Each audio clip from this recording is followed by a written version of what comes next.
Hi, my name is Jeff Porter, and I'm here today to fund my new magazine called The Indie Gamer.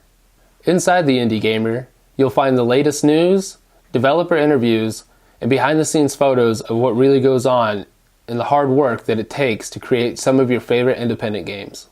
My Kickstarter is asking for $1,300, which will completely fund the entire first year of fees and writers. Below is a pie chart that you can see of all our budgets and funds and where they will go. 10% will go into the Kickstarter fees. 36% will go to the JuMake subscription for an entire year. 42% will go to the writers, and 11% will go to the backer rewards. We chose JuMake for our platform because it offers everything that we want. I can offer digital issues, digital subscriptions, and even hard copies delivered straight to you. I know, we're living in a digital world, but to me, physical copies and a magazine to hold in your hand is still important to me. I've written for the past 5 years, and in the last 3 I was able to interview developers and really start to meet new people all around the world. Now, I want to bring their stories straight to you, either straight into your mailbox or into your email. For every backer, everyone will receive the first issue digital completely free. As you move up the tiers, you'll receive more and better rewards as well as hard copies even signed by the writers. I want to thank everybody for checking out the page, and I hope to see you pledge. Thank you guys, and I hope you enjoy reading The Indie Gamer.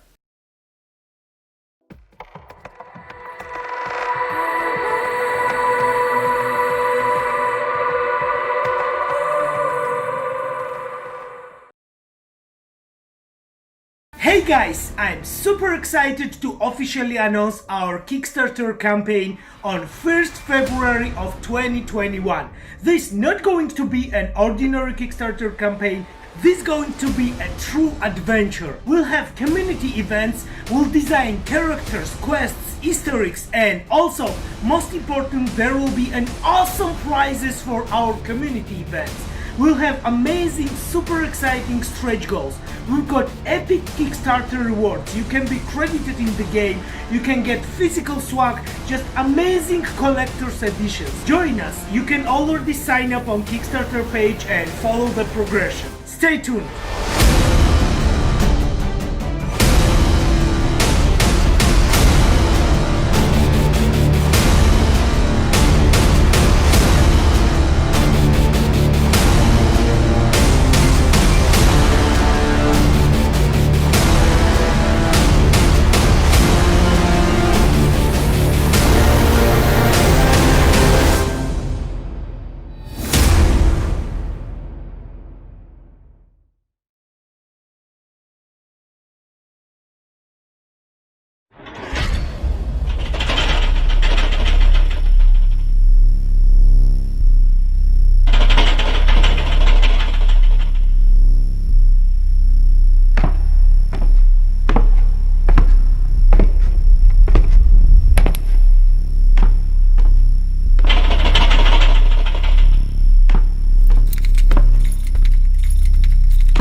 There you are.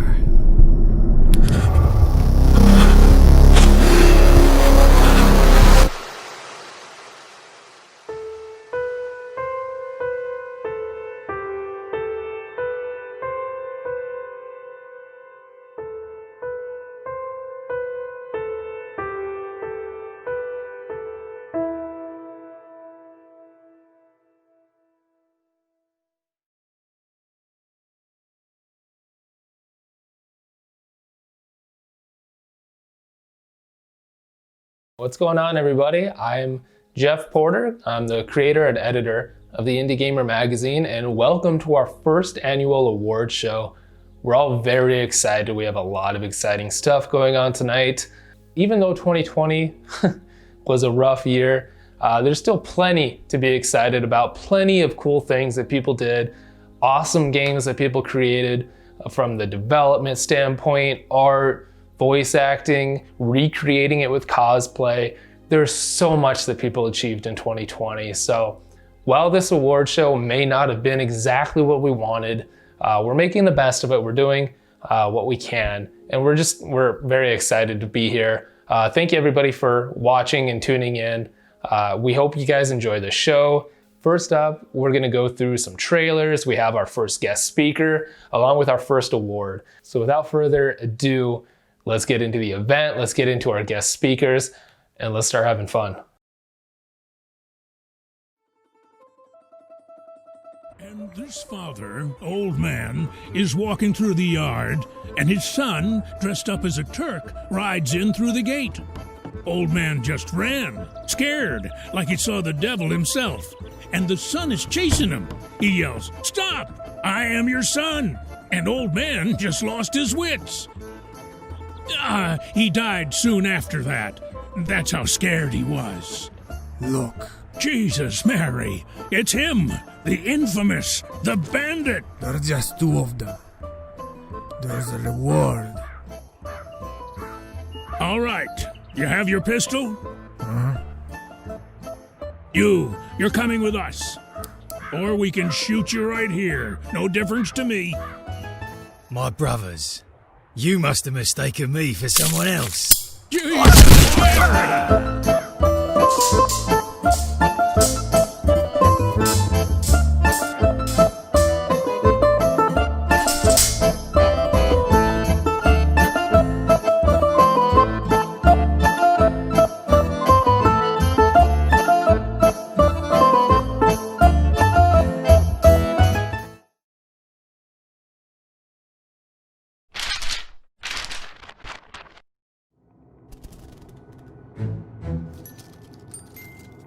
This place. How did I get here? What happened to me?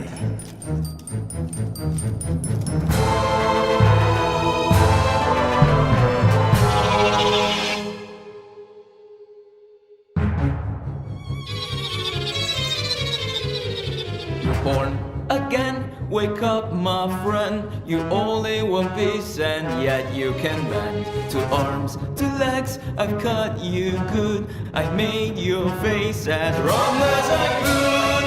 Be afraid, this house has space. You find some friends, just behave with grace. They're flat like you, but way less fair. When they're asleep, shush, don't you dare. There's no place like this, it's magical and rare. I assure you're nothing's hiding over there. The darkness of the unknown will tickle that small brain. If you say no, my efforts will be in vain. Oh no, no, no, no. You can't refuse, you can't just run. I gave you a life, no, that's not fun. We'll take a move, I'll fold you well. Put you in the mail and I'll send you to hell.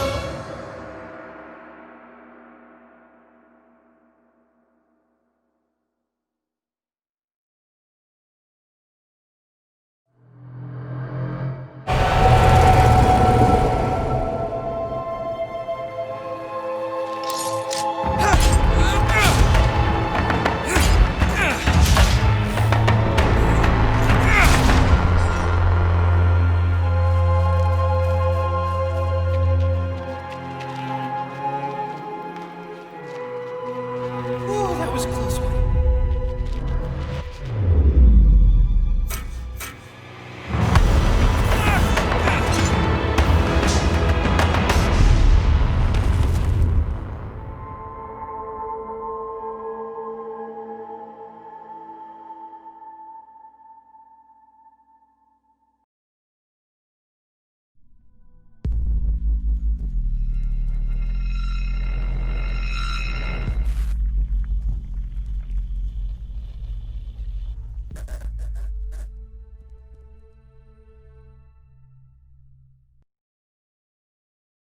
Why, hello there. I'm Jonny Knowles, and I'm a voice actor for independent games and animation. Welcome to my home studio, or as I like to call it, a wardrobe with some foam in it, in an office. It's pretty much better than anything else. I mean, when I've got a job on, that is, it's not like I'm Nolan North or something, but the experience of performing is like far better than anything else, especially specifically being a voice actor for indie games who remote records, because I don't even have to like go to a studio and be around people and, you know, rubbish stuff like that. So yeah, all round it's pretty good. I can just, you know, roll out of bed, not even put pants on, wander in here and hit record, and yeah, before you know it, that performance could be being enjoyed by thousands, potentially millions of people around the globe. I say enjoyed, that might be paying myself too much of a compliment, but yeah, it's pretty great. I have kind of just always liked cartoons, so I was really keen to just make my own rubbish cartoons when I was a teenager, and I always did that. But then I guess my first real job was for Nick James Pearce in his Skyrim mod The Forgotten City, which did quite well for him. And then I took the clip of me performing in that mod and sent it over to Pathia Games, who then cast me as an historian called David Aslanov in Planet Explorers. And that was my first ever paid job. I don't think that there is too much of a complicated science to it. You know, I think that you've just got to begin. And I mean, that's pretty much what I did. I just started and I just tried to act. I mean, try being, you know, the imperative word. I mean, as some of you might be able to tell, I've never had any formal acting training. But I think, yeah, just begin. I mean, even if you're not comfortable with the level that you're at as a performer, I think that sometimes you can just put things off too much. So just begin, play to your strengths, and then as you go along, maybe try to, you know, broaden your range.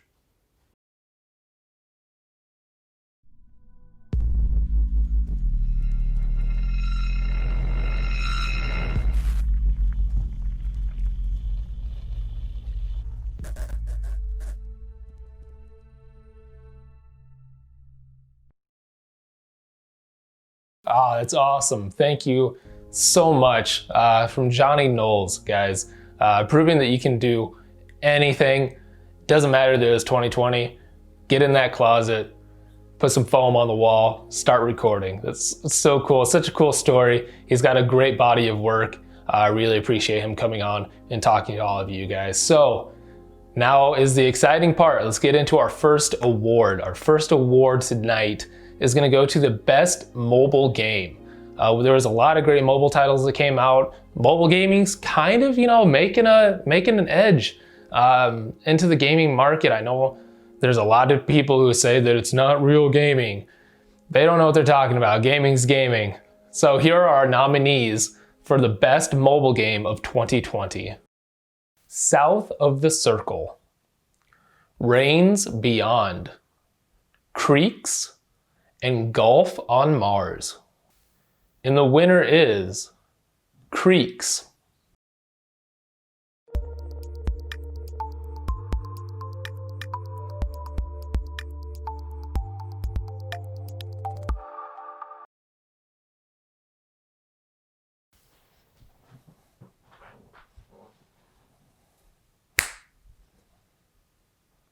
It's coming back.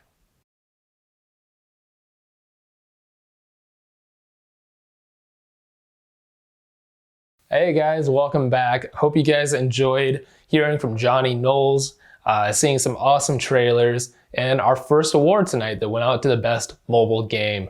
One of the best parts I think about the magazine is being able to talk and communicate with people from all around the world. I've spoken to developers from Russia, from Brazil, from Poland. There really is no limit. One of the people that comes to mind is Tobias Rusjan, who I first spoke to way back in 2018, before the magazine ever began.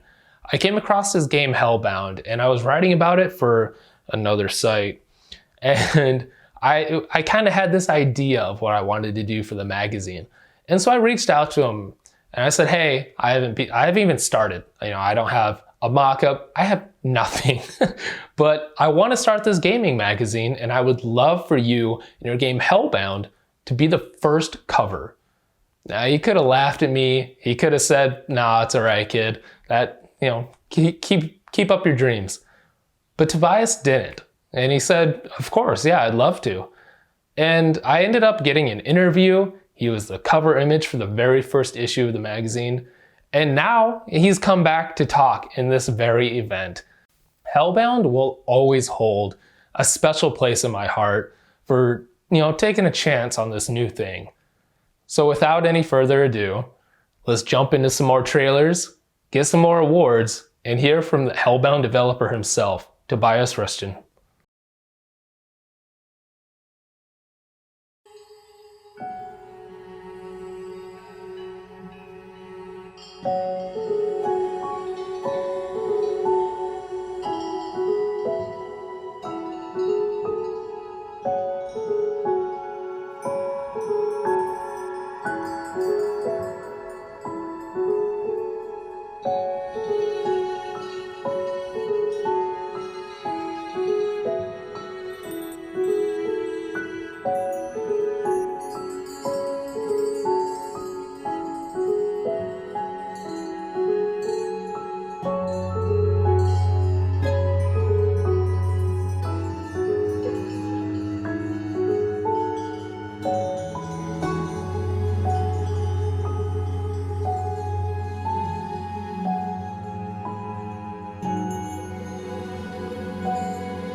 Enough introduction, let's do this.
You are one ugly motherfucker.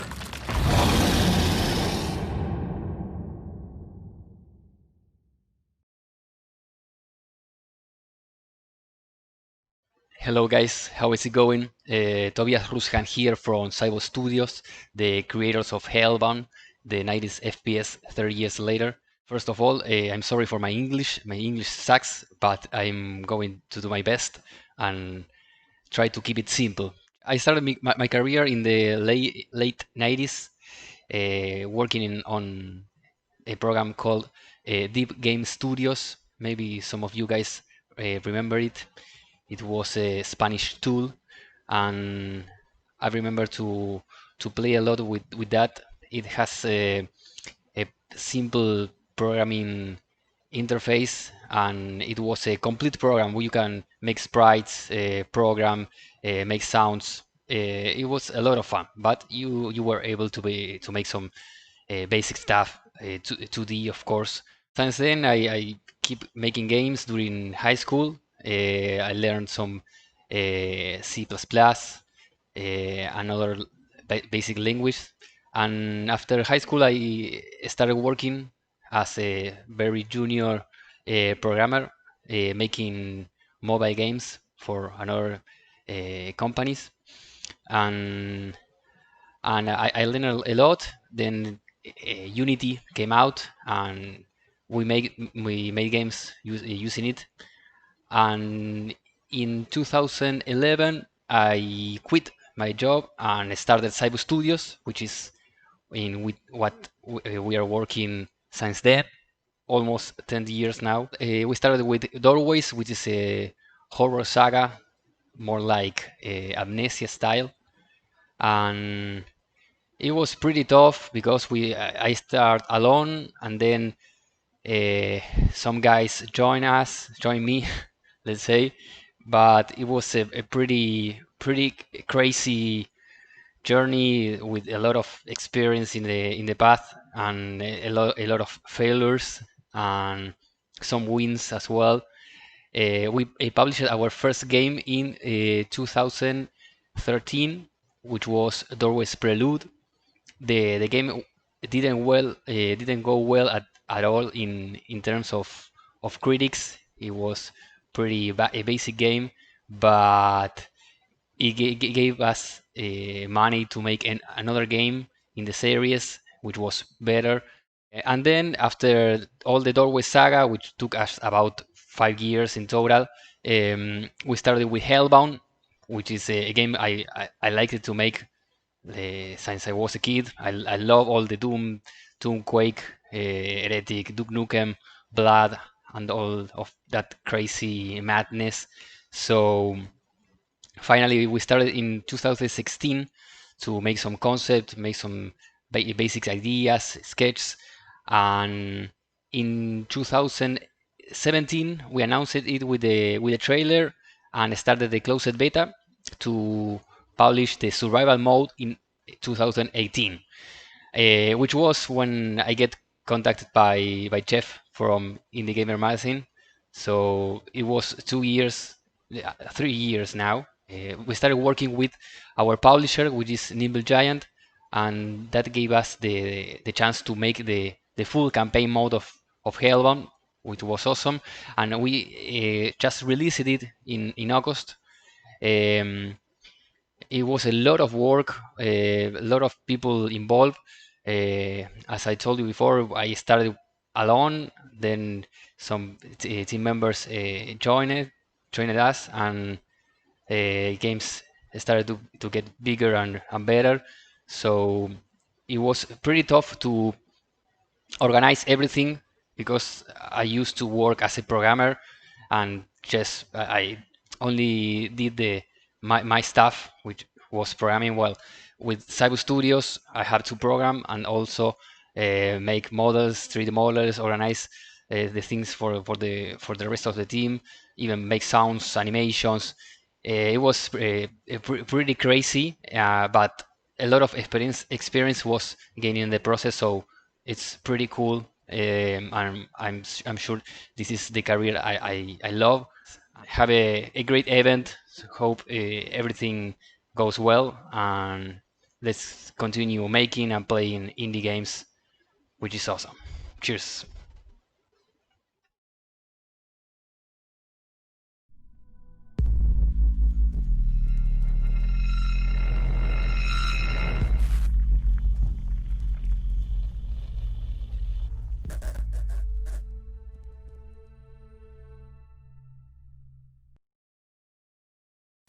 Now we're going to move on and give out the next 2 awards of our event tonight for Best Storytelling and Best Gameplay.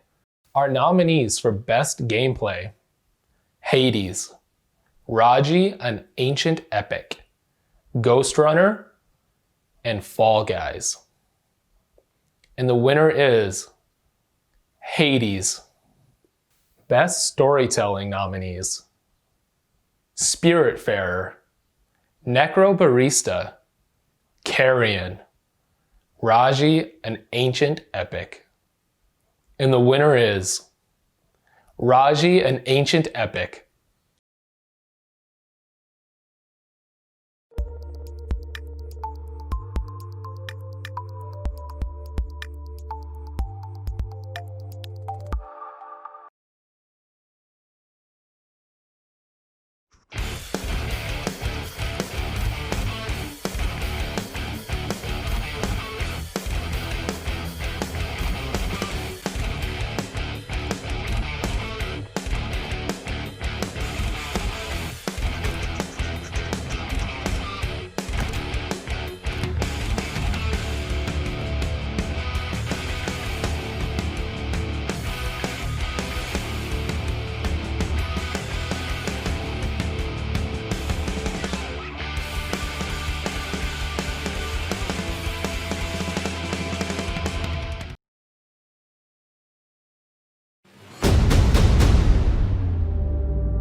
Everything is nearly in place. The rot is spreading nicely across the land.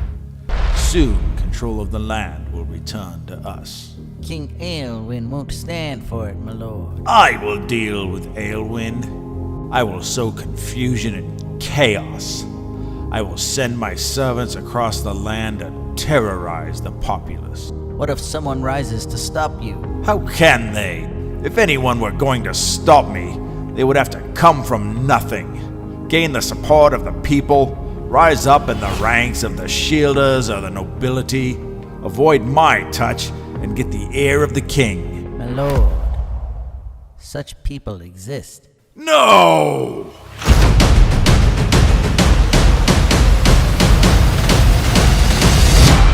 I will not be stopped. Hi guys, I'm Tim Lang from Dungeon Byte Softworks, developer of Aelwyn's Legacy. I've been a professional in the game industry for about 20 years. I've worked for some pretty big companies, including EA and some other ones, but you probably know me for my work on Might and Magic for New World Computing. I wanted to talk to you today a little bit about what I've learned as a professional game developer and how that translates into independent game development. So here's some advice that I wanted to give you about being an independent game developer. The first is to be small. Keep your scope small in your design documents.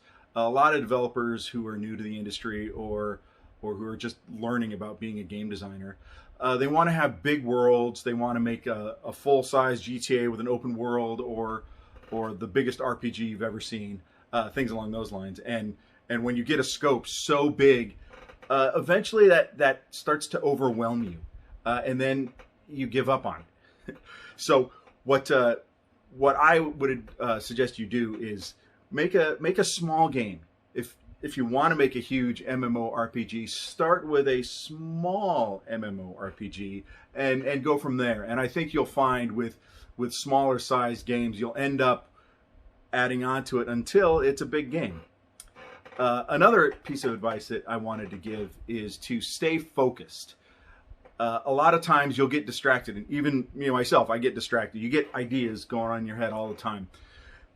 And eventually you're like, I'm so bored of this game. I just want it to be done. And ooh, look at this new idea. And then you'll start working on that new idea. And pretty soon, after you know it, you'll have 25 half-finished games. So you just got to focus through those times when you're not as motivated as you've been in the past, and just drag it out until you find other ways to motivate yourself. Another tip is to write a game design document. A lot of times when you're a young developer, you write the game out of the seat of your pants. You sit down in front of Unity or Unreal or RPG Maker or another one of those game editors, and you just start making a game. And eventually it's a game, or it's a weird game.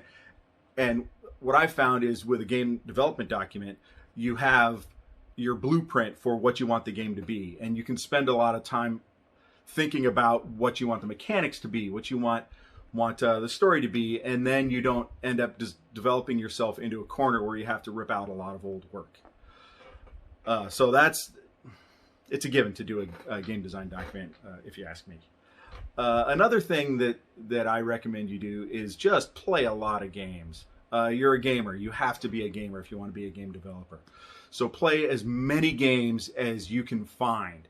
Good games, bad games. Go to Metacritic and look for the best rated games and play those. Look for the worst rated games and play those. And don't just play them for fun. You have to think about them technically. And what about Skyrim makes Skyrim fun? What about Fortnite makes Fortnite fun? What makes it bad? What would you do better? And think about that, especially in the kind of game that you're making. So if you're making an RPG, play my game. Play old RPGs and see why they're fun. Play new RPGs. Play the crappy RPGs. Play the buggiest game you can find. And think about what makes that game buggy and why it failed. And apply those things that you've learned into your game. And finally, the last thing I want to say is look for ways to make things easier on yourself. Game development is hard. There's a reason why EA has hundreds of people on staff. It's because it's a lot of work. So as an independent developer, if you're doing it by yourself or with a small team, you've got to find ways to cut those corners. And not in a quality sense, but in a scope of work sense. And whether that means shrink your mechanics down, shrink your game down and add on later, or find utilities or things that other people have already written. For example, Unity has an asset store that has all sorts of models and bits of code already built in, and using those will shrink your development time and hopefully get your game out. So that's it for now. Thanks for watching.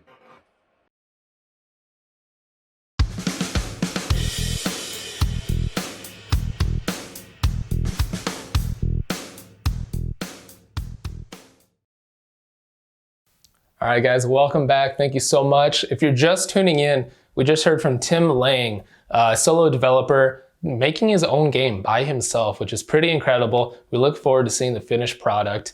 That leads us into our next awards, actually. So we have the Best Solo Developer Award, and the nominees are Jerry Phillips, Chaos; Nicholas Masoner, Pumpkin Jack; Tomas Sala, The Falconeer; and Justin Smith, Golf on Mars. And the winner is Tomas Sala, The Falconeer. Moving on from solo developers into team developers, 2020 really put this to a test. Working from a distance, not being able to talk to each other face to face, and just trying to keep up your workflow from a distance. Here are our nominees for the best team developers of 2020.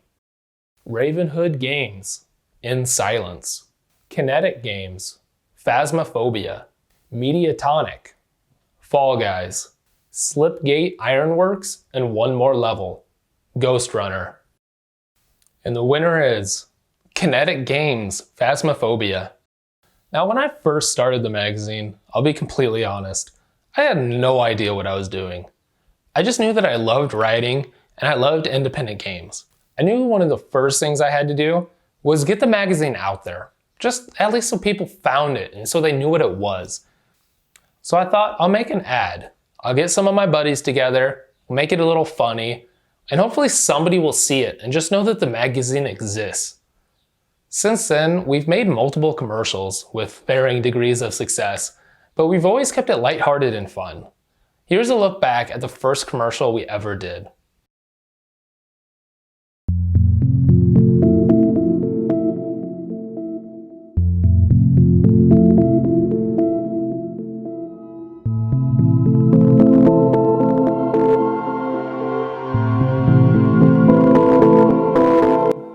So I started back in 1995. 1989. In 1986. It all started in 1999. My brother looked at me, he's like, hey, come in the basement. Show me what he had. Most amazing thing ever.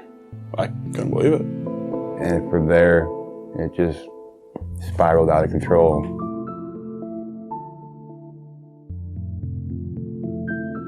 It's the same game over and over and over.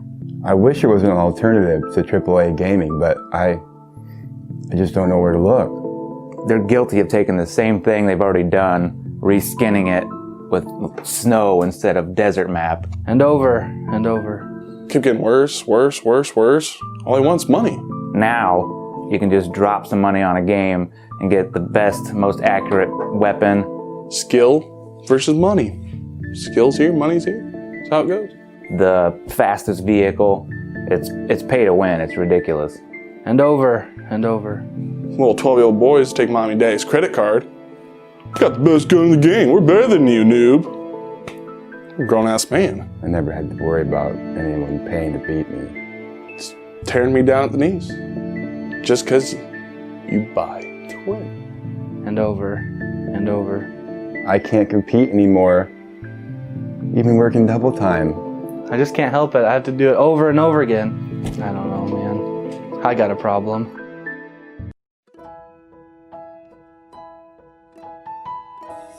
Then across the blue, my buddy introduced me to the Indie Gamer. There's a new hope. It's this magazine. Thanks to the Indie Gamer magazine, I have a whole new life. But the Indie Gamer gave me hope, gave me life. Started taking a look. It's like indie games, huh? You know what indie was. No more pay to win. I've found loads of new games and new titles. No $70 price tag. Amazing interviews. I can save that $400. I can get that surgery. I can lose weight. Ever since then, my kids, I remember their names. My wife's we've never been stronger. The house is, the yard's just greener outside, all right? Because I'm actually able to take care of it, because I have money. And you can start eating ribeye steaks again instead of top ramen. This is the most important discovery of my life. And my mom lives in my basement. It looks like we're a real family again.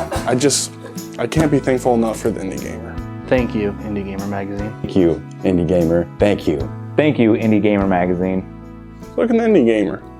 You'll find something you like. No more pay to win, and it saves you money. Nice smirk. Thank you.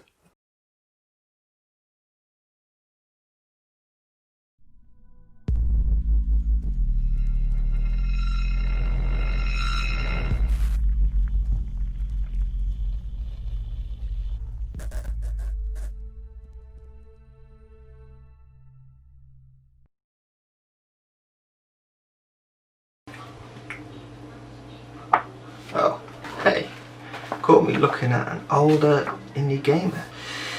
If you don't know me, I'm Reese, one of the writers for the Indie Gamer magazine, and happy Indie Gamer magazine awards. But before we continue, let me say why I love this magazine. I think it's due to the fact that it looks out for the little guys, not the people that spend billions of dollars or pounds where I am on video games that have millions of glitches. there's an example running about right now. But the guy and girl who makes the amazing small indie games, the person who remortgages a house to make their passion project, or makes a game from their life, makes a video game from their life experiences. An industry built on passion, and we put that into our magazine and all of our projects, including the Indie Gaming, the Indie Magazine Game Awards. Yeah. Thank you.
Come and help me!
You know.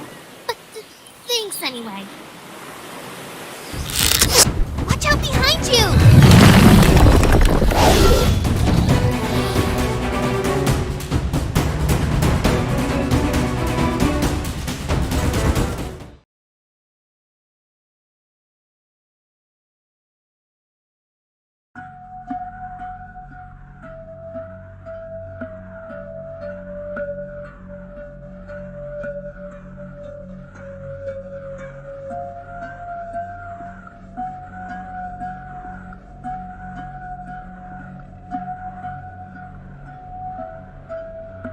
Every path eventually leads to a cold and perpetual solitude.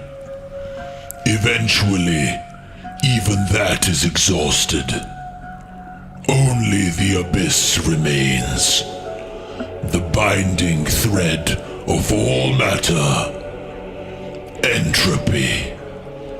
And though my body has felt the melancholy undulation of human misery, it is cold already, a form long eroded, as is time. Yet in the mimicry of my body, inside the lifeless crevices of my synthetic cortex. A raging crucible engulfed by the cold radiates still. The force that resists entropy. The soul.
Hello gamers, my name is Brooke Stenz. I go by BBLcade Cosplay, and I was the featured cosplayer on issue 19 of Indie Gamer. So today I'd like to talk about what cosplay is and what it is to me. And personally, it's a way to escape. I love creating beautiful armored cosplays, and to be honest, I've just started getting into sewing. I am not perfect at it, but I professionalize in foam smithing, which is the armor part of cosplay. So let's chat about how gaming has affected my cosplay personally. My favorite game series is Final Fantasy. I grew up on it, I still play it, and I have created some of the costumes from it. This one is an original design Steiner from Final Fantasy IX. If you've seen the cover of issue 19, I also did Ultimisia from Final Fantasy VIII. That was my first real sewing project, and it was a lot of fun to work on. So gaming has also affected my cosplay because I love to do big armor, big detailed armor, and I feel like video games have some of the best armor sets, and they're absolutely beautiful. So cosplay has affected my life because when COVID is not going on, I am gone almost 2 weekends to 3 weekends out of every month, doing conventions and guesting and doing panels, the cosplay contests, doing a little bit of everything.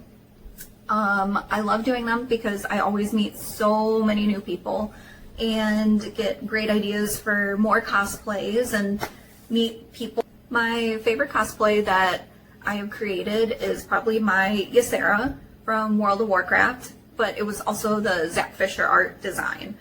She took me about 400 hours and she was quite hefty in price, but she really challenged me to learn a bunch of different new skills. I worked with thermoplastics for the first time, lights, made a smoke machine, kind of went over the top for her, and I really loved it.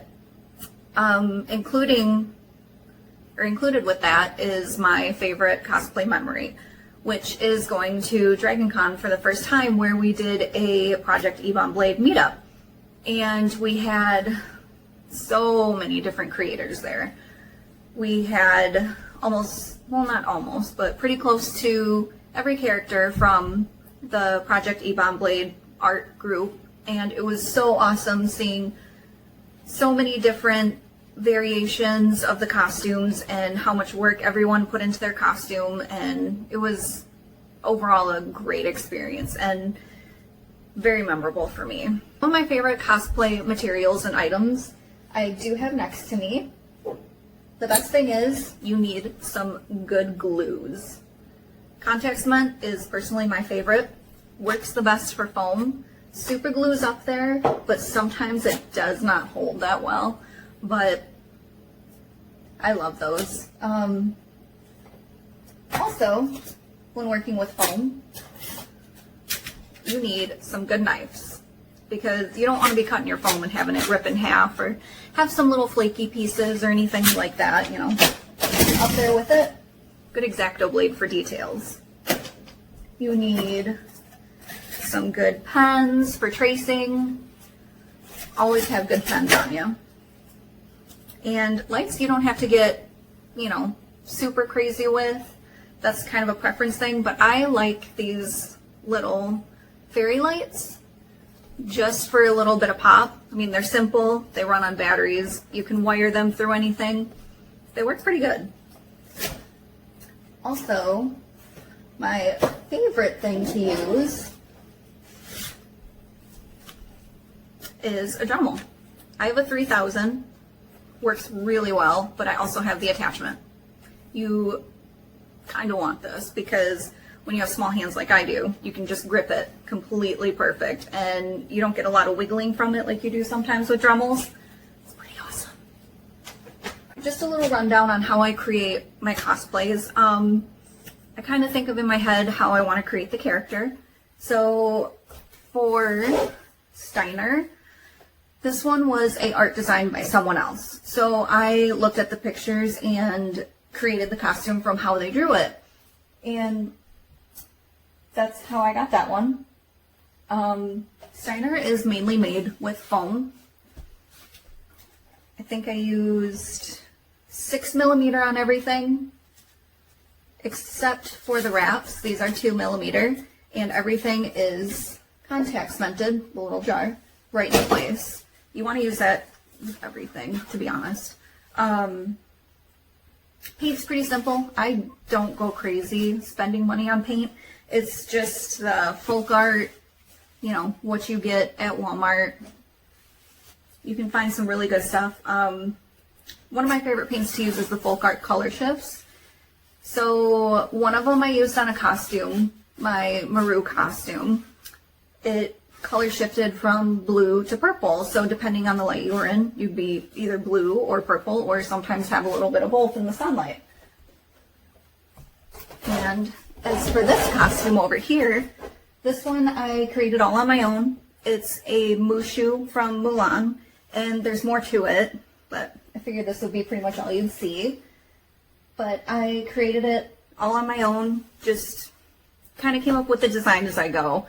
It's got a full kimono, a dragon scaled top, belt, and then it also has the horns and a long gown at the bottom. Let's talk about foam and those kind of materials for a minute. My favorite kind of foam is the SKS HD foam. This one is in 6mm. I know he also has 2 and 10, and I believe he's working on more, which would be awesome. I also like using, now, thermoplastics. So this is Worbla. You can get cheaper thermoplastics because Worbla is kind of expensive. And to me, I like the brown Worbla a little bit more than the black. There's also clear pellets that you can melt down and use those. But I think the brown is a little bit better. And once you start forming your foam, you know, you got to do all the perfect cuts. Sometimes there's angle cuts. You know, you get something like this. So this is going to be for Evelyn's All Out skin from League of Legends or KDA. And this is a work in progress piece. It's not done yet. Obviously, it's not painted. It's not attached. But this right here is like the Cricut vinyl wrap. As long as you contact cement it down, it's not going anywhere. But this piece still needs to get primed and painted, and then it's going to get attached. And another little work in progress I have are these little booby cups They are from one of Kitana's skins from Mortal Kombat 11. And if you look, there's some dragon scale in there, there's blood, it's nice and metallic-y. And another thing is, when people make cosplays, to be honest, sometimes they don't care about what the inside looks like, so this is what it's going to look like forever for me, because I'm not going to paint all that. If it was for a competition, I'd probably do the edging a little bit, you know, just so the judges can't see it. But yeah, these are pretty much done, just need to get attached. One of my other favorite pieces that I've made is this barbarian top. So I completely hand wove the top and also attached the beads, the little brackets in it. It took me probably about 200 hours just to do this top. And there's a whole nother full costume that goes with it, but it's by far quite a detailed piece and I really love it. Alright, I just want to thank you guys for having me. Good luck to everyone tonight, and I really hope everyone stays safe. Stay home, wash your hands, do all that good stuff, keep busy, go ahead and start crafting. And be sure to check me out on BBLcade Cosplay on Instagram, and also the same thing, BBLcade Cosplay on Facebook. Hope you guys have a great and wonderful day. In 2020, we started looking a little bit past games, and more just independent creators in general. We've had streamers, musicians, cosplayers, and it's become a really interesting part of our magazine. We're very proud of the fact that we've included these developers from all around the world, but now it's interesting to see just these creators and what they're able to do. You just saw Brooke and how she's created her cosplays out of foam. So that made us think that we obviously have to have a cosplay award. So here are our nominees for the best cosplay of 2020. Vicious Frockery, 06, Hunter Smoke, BB Alcade, and the winner is 06. For our next award, we have Best Early Access. Here are the nominees. Phasmophobia, Proteus, Gunfire Reborn, Rogue Legacy 2, and the winner is Phasmophobia.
Hey everybody, Marcus Irving here, writer for the Indie Game Magazine. This is Mario. Mario. And I wanted to just take a second to thank you all for all the support that you've shown us in the magazine and the website this year. We know that last year was like a really terrible year for pretty much everybody, but I hope that this award show can be a chance to look back at what ended up being one of the few bright spots that we did have last year, which is the independent video game space. Tons of great games came out last year, and I had a great privilege to cover many of them for the website, and I hope that we can award some great ones tonight. The indie games, they certainly helped me get through everything that was happening last year, as I'm sure they did for countless others out there. Anyway, everybody, I hope you all stay safe, and I hope that you stay tuned to the show and for all the awards and for the big things that we have in store for you all this year at the magazine and the website. It's been an honor to write for the magazine, and I think we do a good thing by shining a light on the games that really do need it most, the ones that don't get much press everywhere else. And I think that that's an important thing to do. And we'll definitely keep doing that. Anyway, everybody, stay safe and enjoy the rest of the show.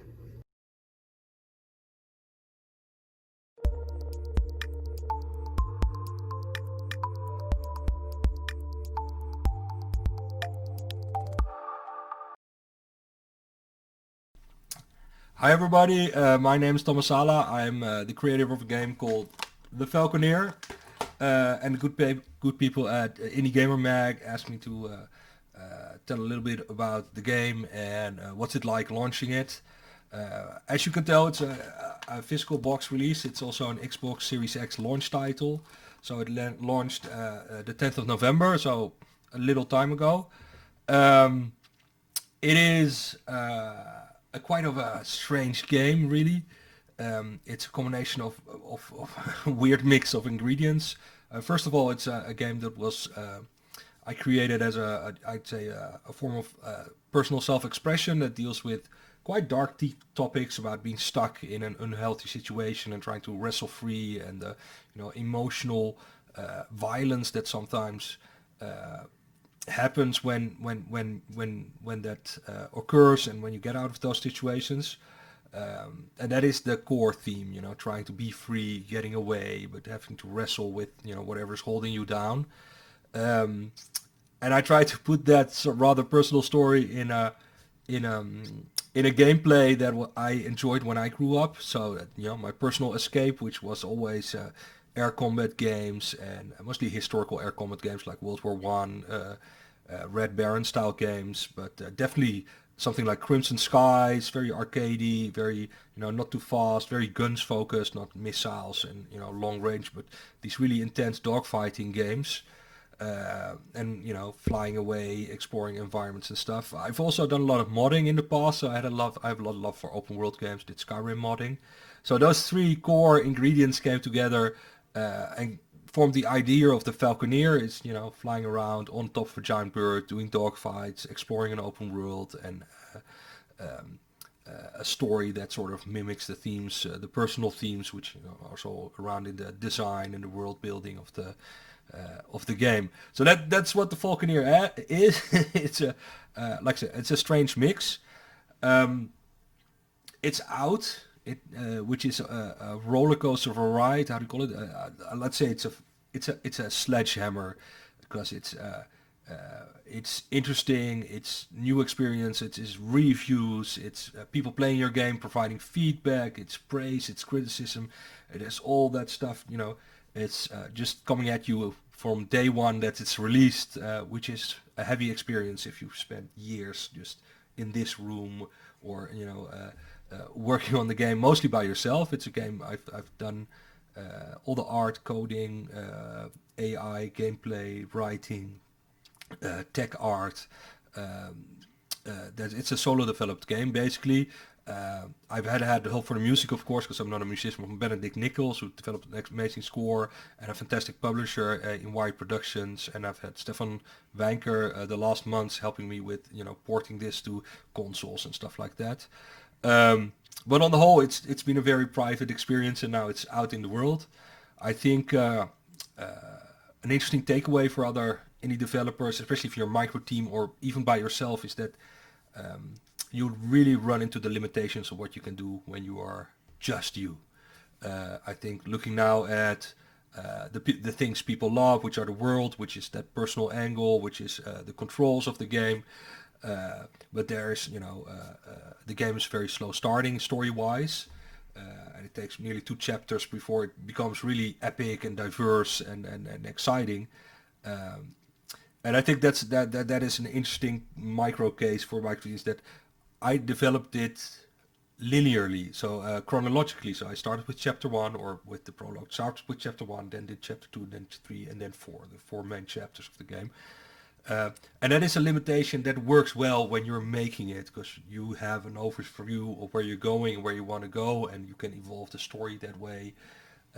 But it means by the time you hit the end cycle of your game, you've gotten really good at coming up with missions or diversity, and you're starting to experiment with the tools you created yourself.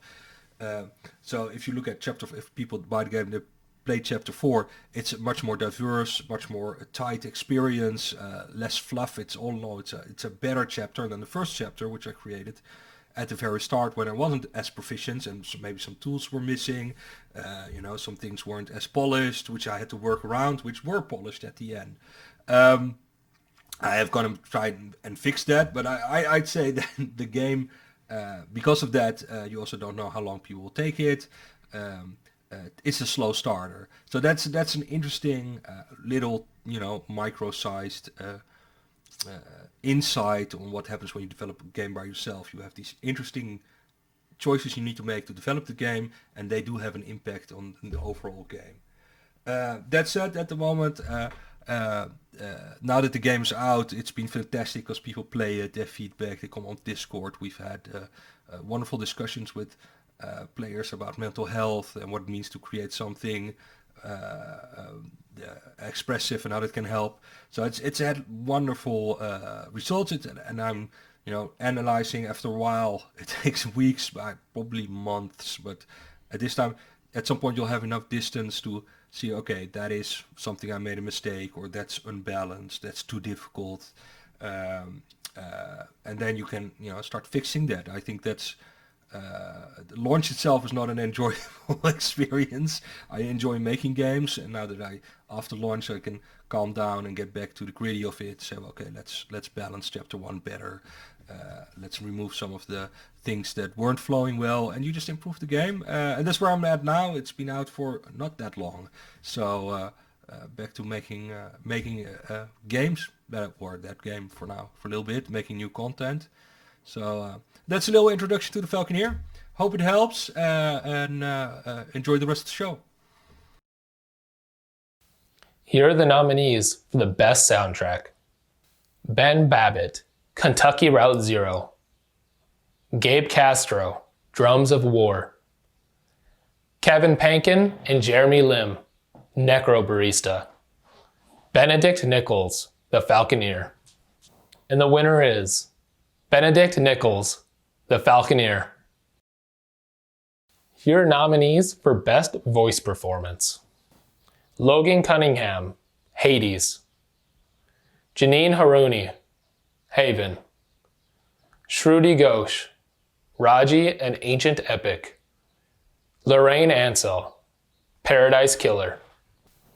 And the winner is Logan Cunningham, Hades. Before we get to our very final award for Game of the Year, we're going to stop and talk to Francesca Meaux, who was a voice actress for Hades. And then we'll put a cap on our very first award show.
Uh-huh.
Hi, my name is Francesca Meaux, and I'm a voice actor.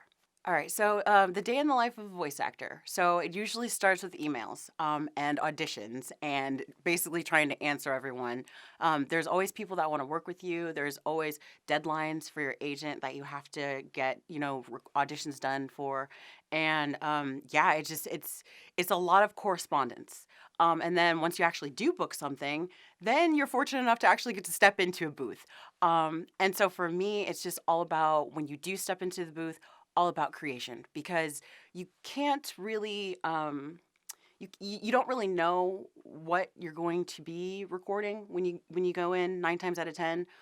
Very few like for narration jobs or let's see, commercial jobs especially, you have no idea. So that's where like those skills with like script analysis come into play, where just listening to direction come into play because you basically essentially are you're creating something with a team of people and you got to be able to listen. So it's a really great job. It's the best thing in the world to me. Yeah, but that's basically a day in the life of it.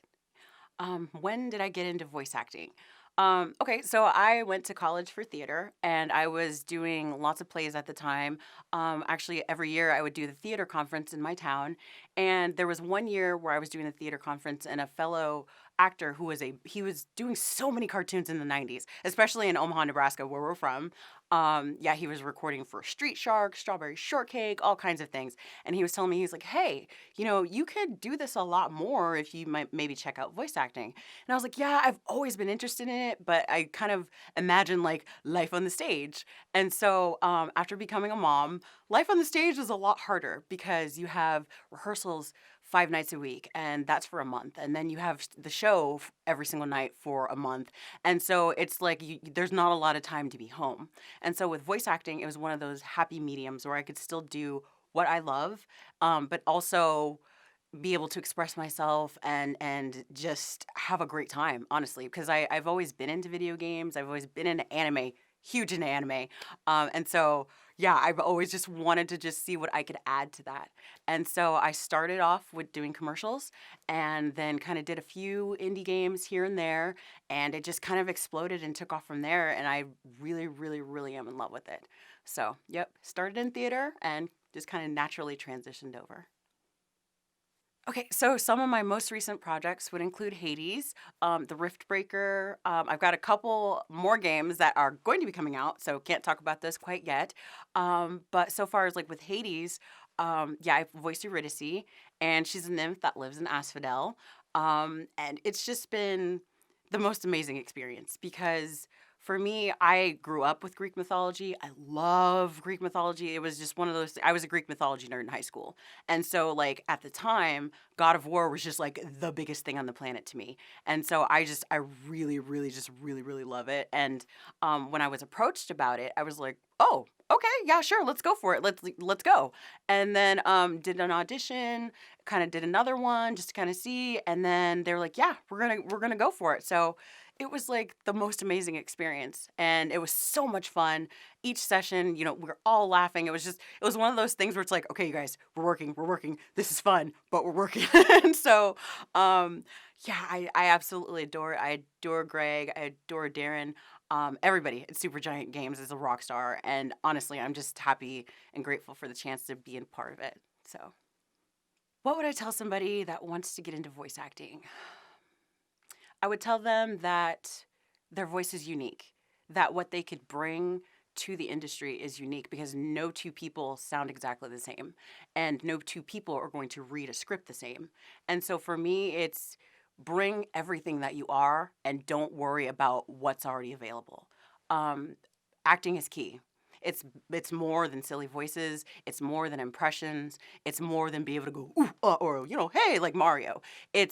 It's what you can bring to a character within a scene, within that moment, with other people. And so if you really want to get into it, study acting, study script analysis, study and be able to listen. You know what I mean? There's so many actors that are like, oh gosh, it's so hard. I'm trying to work with someone else and they prefer to work alone. But for me, like especially with like bigger projects, I want two people there, 3 people there, whoever, the more the merrier. You know what I mean? Just so that we can get your interpretation of that character exactly correct, and how you want it and how you want them to be represented within your game, within your commercial, within your instructional video. Yeah, just study, and don't stop studying. I still study. I even do auditions just for fun. You know what I mean? Just to be able to get a chance to read and create, essentially. You know what I mean? And just kind of hone my own personal skills. But you have to be able to listen too. And so you're making something with a group of people. You want that thing to be perfect. And it's not always going to be perfect. I have sessions where I'm like, ooh, didn't do that one right. Or, ooh, let me try that again. So, yes, if you want to go into voice acting, study, be able to listen, and stick to it. Because commitment and dedication are key as well. You could have a job that gets you, 2 and 3 more new jobs, or you could have a really big job that doesn't get you anything else but that one job. It's all about how much you want it at the end of the day. So no one can stop you from what you're supposed to have. So if you want it, go for it.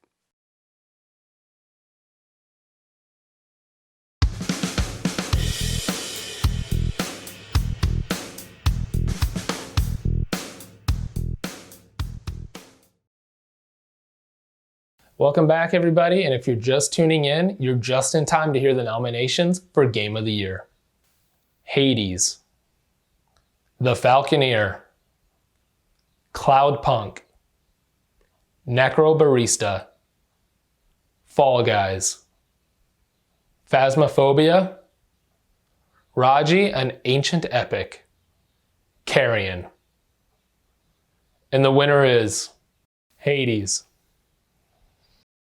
As we come to an end to our first annual award show, I just want to thank everybody who has subscribed, bought an issue, bought a t-shirt, subscribed to us on YouTube, or done anything to support us. It hasn't gone unnoticed. That's why in 2021, we are ramping everything up. From the magazine, to our YouTube channel, and to streaming. Our goal is to create as much content as possible. And we want to do that for you guys. I look forward to 2021. I can't wait to see how far this goes, and I love being able to meet and talk to people all around the world. I've created some really good friendships doing this silly thing, and I love it. Thank you guys so much. Are you tired of overpaying for your games? Tired of the same old every single year? You need the Indie Gamer magazine From great articles to one-on-one developer interviews, you'll finally be able to look your parents in the eye again. After the Indie Gamer magazine, you'll be showered in money, enjoying your gaming experience again for the first time in years. Don't sit around in your mom's house any longer. Get it in your email, or even delivered straight to your mailbox. The Indie Gamer magazine. Get it for any gamer in your life. Subscribe right now for as low as $2.99. Plus, get your first month free. Subscribe at www.indiegamermag.com. The Indie Gamer magazine is not responsible for the ungodly amount of chicks you will get having your mom move into your basement and does not guarantee $20 bills to rain on you.